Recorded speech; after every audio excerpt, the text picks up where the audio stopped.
Hey guys, this is going to be the first of our Wednesday night or Wednesday evening Bible study time for the church. I hope that it becomes a blessing to you while we're home these days. This morning I got up, woke up, and I was in bed and I was thinking, Lord, when is this going to end? And I thought, well, only the Lord knows this for sure. But he reminded me of a verse because I was feeling a little bit low, just to be honest with you. He reminded me of a verse, Psalm 118 and verse 24. And it says, "This is the day which the Lord hath made. We will rejoice and be glad in it." And so it was like the Lord speaking to me and saying, Chuck, you got to get up out of bed because this is a day that I've made, and everything's going to be all right. I've got it under control.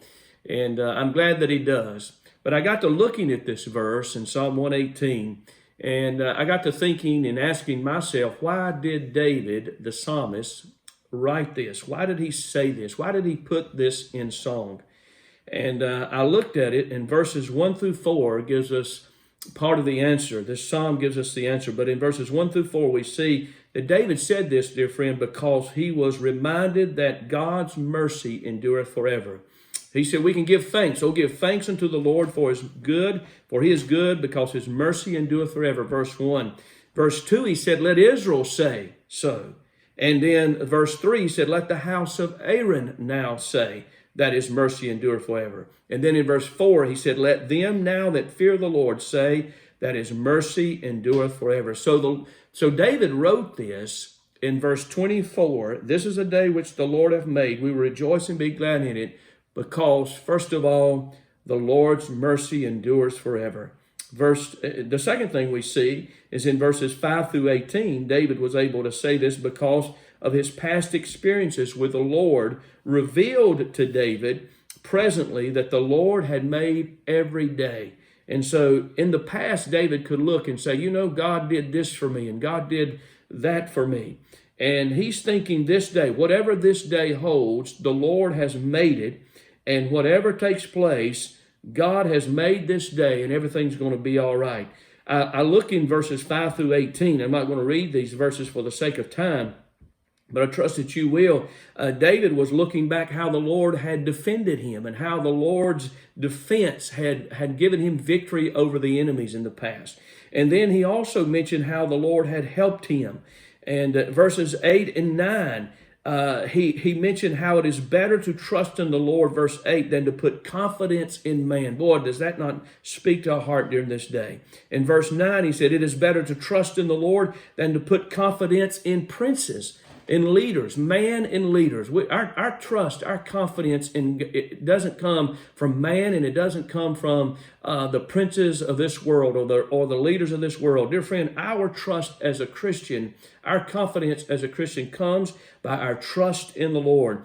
And then in verse number 14, David mentioned three things there that he could say, this is a day that the Lord hath made, and I'm going to rejoice in it. Because the Lord is my strength, the Lord is my song. God had given David a song, and the Lord had become his salvation, because the Lord is become my salvation. And so David saying, this is a day that the Lord hath made. I'm going to rejoice in it because God has revealed to him in the past that he had taken care of him, and the future would be no different.